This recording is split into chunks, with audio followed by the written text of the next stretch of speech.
In the boundless expanse of the Atlantic, 20 miles off the rugged coast of Pembrokeshire, Wales, stood the Smalls Lighthouse.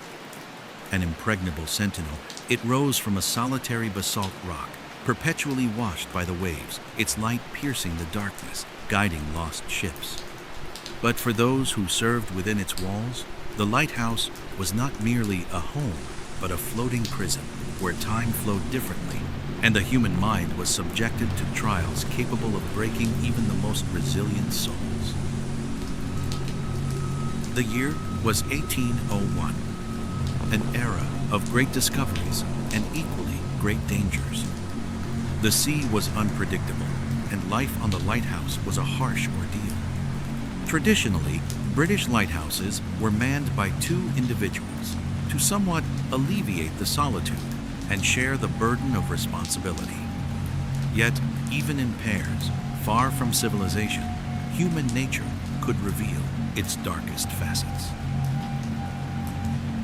At the Smalls Lighthouse, that fateful year, served two men named Thomas Howell and Thomas Griffith.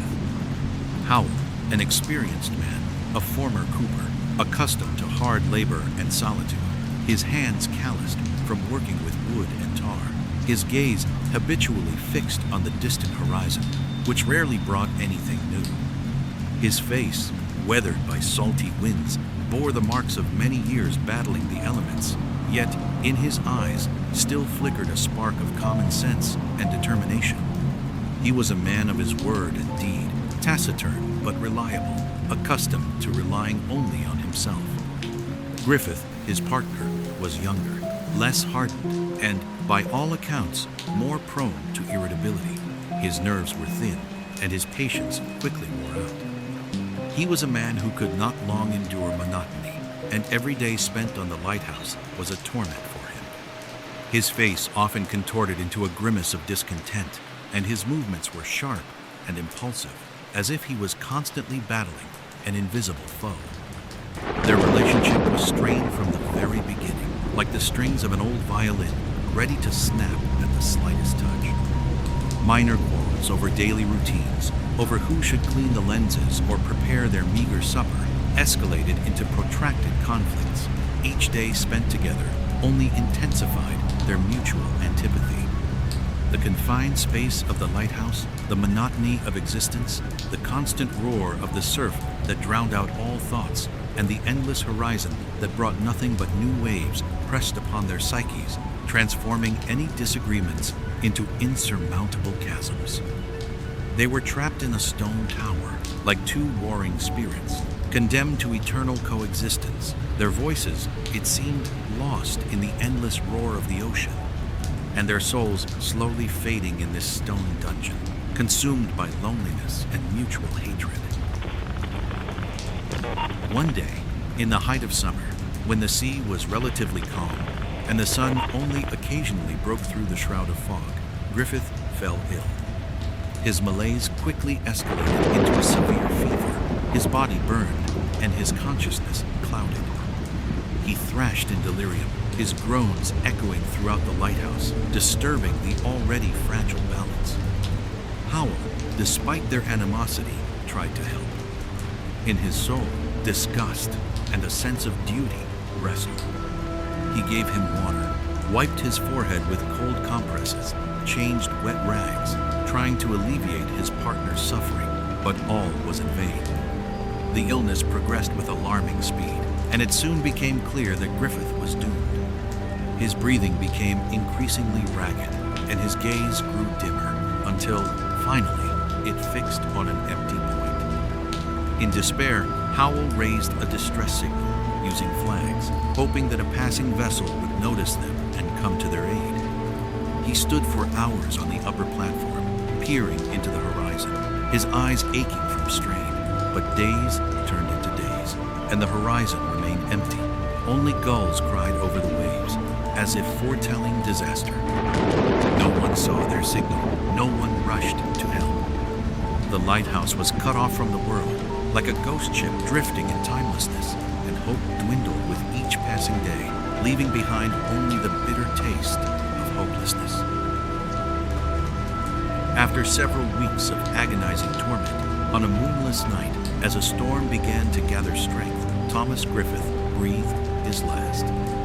His ragged breath ceased, leaving Howell in complete silence, broken only by the roar of the wind and the crash of waves against the rocks at the base of the lighthouse. Howell stood over the body, his heart pounding in his chest, his mind swirling with thoughts, each more terrifying than the last. He was alone. Alone on a tiny rock in the midst of a raging ocean, with the dead body of his sworn adversary. The solitude, which until then had merely been the backdrop of their existence, now became palpable, oppressive, seeping into every cell of his consciousness. Every rustle, every creak of the lighthouse seemed like the voice of the dead man, and the shadows cast by the lamp's light took on bizarre, frightening forms, like animated specters. He felt the cold penetrate his bones, not only from the piercing wind, but also from the realization of his grim predicament. Fear and despair, slowly but surely, began to erode his sanity, turning him into a hostage of his own mind, a prisoner of his own nightmare. He tried to convince himself that it was merely a trick of the imagination, but every glance at Griffith's motionless body shattered these illusions. For a time, Howell kept Griffith's body in the living quarters. He tried to ignore its presence, turning away when he passed by, but the rapidly advancing decomposition, the unbearable stench that permeated everything, and the realization that he was sharing his tiny refuge with a corpse began to drive him mad. Each time he passed, he felt Griffith's eyes following him, and his silent presence weighed on his psyche like an invisible burden he could not shed. He heard voices beginning to sound in his head, whispering accusations, reminding him of their quarrels, of words spoken in anger. These voices grew louder, more insistent, merging with the roar of the surf, and he could no longer distinguish reality from hallucination. He knew their animosity was an open secret. Even on the mainland, people were aware of it. If he simply disposed of the body, he would be immediately accused of murder. In those times, when lighthouses were vital for navigation and keepers were considered heroes, any suspicion of a crime would be mercilessly punished, and his reputation would be forever stained. He was trapped between a dead body and the fear of justice, and this trap slowly but surely dragged him into an abyss of madness from which there seemed to be no escape. The thought of being considered a murderer was unbearable, and he clung to every opportunity to avoid this accusation, even if it meant living alongside a corpse whose decomposing body grew more repulsive with each passing hour. Recalling his cooper's skills, Howell made a decision that seemed to him the only correct one in this desperate situation. He dismantled one of the partitions in the living quarters using sturdy oak planks, and from them constructed a makeshift coffin. The work was arduous and repulsive. Each hammer blow echoed in his head, and the smell of decomposition grew stronger, penetrating his lungs, settling on his tongue, inducing nausea. He felt sick, but continued to work as if possessed, understanding that this was his only chance to preserve the remnants of his sanity, however fragile. With immense difficulty, alone, he placed Griffith's decomposing body inside.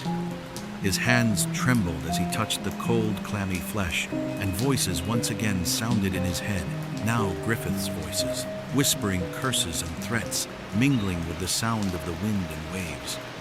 Then, overcoming his revulsion and physical exhaustion, he dragged the coffin outside onto the narrow platform around the lighthouse and secured it to the railings, directly beneath the windows of the living quarters. He hoped that in this way the body would be outside, yet remain on the lighthouse, awaiting the relief crew that was bound to arrive sooner or later. He looked at the secured coffin and for a moment felt relief, but this relief was merely a harbinger of a new, even more terrifying nightmare that was about to unfold before his eyes. But fate, it seemed, decided to play a cruel trick on Howell, exacerbating his suffering to an unbearable degree. Soon after, A terrible storm erupted, one of the most ferocious he had ever witnessed, a true hell on earth. The sky blackened, merging with the raging sea. Waves rose to the heavens, crashing against the lighthouse with furious force, shaking it to its foundations, like a giant hammer striking an anvil. The wind howled like 1,000 demons, drowning out all other sounds, and the lighthouse seemed on the verge of collapse, swallowed by the enraged elements. Thunder roared, lightning rent the sky, momentarily illuminating the raging ocean, transforming it into a scene of primal chaos. The coffin, secured to the railings, could not withstand the onslaught of the storm. Its planks splintered like kindling, and the body of Thomas Griffith, now utterly unprotected, hung from the ropes, swaying with the wind like a puppet on strings, controlled by an invisible hand. In gusts of wind, it swung, striking the lighthouse wall, and its lifeless hand, as if alive, tapped at the window, beckoning Howell to itself, to the madness that already awaited him. Each blow, each creak of the ropes, each gust of wind seemed to be part of this gruesome dance of the dead man, which gave Howell no peace for a single minute, penetrating his dreams and thoughts, turning his life into an unending nightmare. He saw the waves wash away the remnants of the coffin, carrying them into the abyss, but Griffith's body remained, as if chained to the lighthouse, to torment him forever. Its decomposing flesh became more and more horrifying, and the stench unbearable. This scene became a true nightmare for Howell, haunting him day and night, giving him no moment of peace. By day, through the veil of rain and fog, he saw this swaying figure, this dead hand that seemed to beckon him, like a ghost from the most terrifying dreams, draining his last strength. The sun, if it appeared at all, only emphasized the pallor and decomposition of the body, making it even more repulsive, and the shadows it cast seemed alive, dancing around him like evil spirits. At night, when the lighthouse beam pierced the darkness, the shadows of Griffith's body danced on the walls of his tiny room, taking on bizarre, frightening forms, like demons come for his soul. He felt as if he heard whispers, laughter, groans emanating from there, from the dead man who would not leave him in peace. His voice echoed in his head, repeating accusations and threats, mingling with the sound of the wind and waves, creating a cacophony of horror. Sometimes, when the wind blew at a certain angle, he imagined Griffith nodding at him, or even trying to say something. His silent reproaches penetrated the deepest recesses of his consciousness, making him doubt his own sanity, the reality of what was happening. Howell's mind, already tormented by loneliness, stress, and guilt, began to falter. He talked to the dead man, begged him to stop, screamed into the void, but Griffith's ghost continued its silent yet terrifying performance, becoming more real with each passing day. He began to see Griffith everywhere, in the flickering light of the lamp, in the shadows, in the reflection of the water, in every corner of the lighthouse. His face, once familiar, was now distorted by a grimace of death, and his eyes seemed to stare directly into Howell's soul, accusing him of all sins. He stopped sleeping, afraid to close his eyes lest he see him again. His dreams were filled with nightmares where Griffith pursued him, laughed at him, dragged him into the abyss. Food lost its taste, and water did not quench his thirst. His body wasted away, and his spirit faded. He was turning into a living skeleton. He slowly but surely plunged into the depths of madness, losing touch with reality, becoming part of this grim place. For 4 long months, the storm raged unabated, making it impossible to land on the lighthouse. Ships passing by saw the distress signal, but could not approach closer, fearing to be dashed against the rocks that were hidden beneath the raging waves. They saw a solitary figure on the lighthouse, waving at them, but not responding to their shouts. Its movement seemed strange, unnatural, as if it were a puppet in the hands of an invisible puppeteer. The sailors, accustomed to harsh conditions, could not understand what was happening. The lighthouse burned every night, so everything was fine, wasn't it? They did not know about the dead man who danced his gruesome dance outside the window, and about the living man who was slowly losing his mind, losing touch with reality, plunging into an abyss of madness from which there was no return. Each day spent in this hell blurred the lines between waking and nightmare, transforming Howell into a living corpse, a soulless shell, a ghost wandering the lighthouse, condemned to eternal torment. He felt his own personality dissolve, giving way to primal fear and despair. He became part of the lighthouse, part of its dark history. Its stones, it seemed, absorbed his pain and madness, his cries and whispers. He was no longer Thomas Howell. He was merely an echo of what was once a man, trapped in the confines of his own mind and circumstances. When, at last, the storm subsided and a relief crew was able to land on the lighthouse, they found Thomas Howell. He was utterly exhausted, his body covered in dirt and salt, and his eyes were filled with madness, reflecting the horror he had endured and the emptiness that had consumed his soul. His appearance had changed beyond recognition.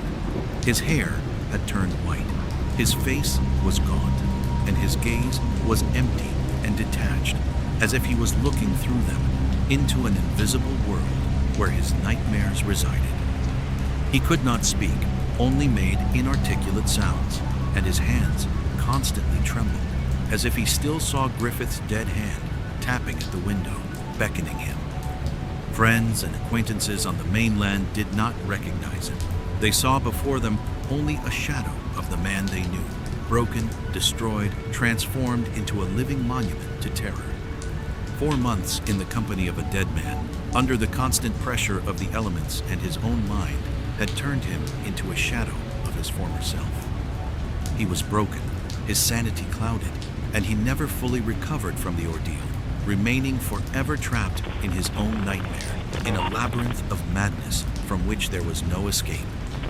His story became a warning, a grim legend passed down by word of mouth among sailors and lighthouse keepers about what can happen when a man is left alone with the abyss, with his own fears, and with a dead man who refuses to leave.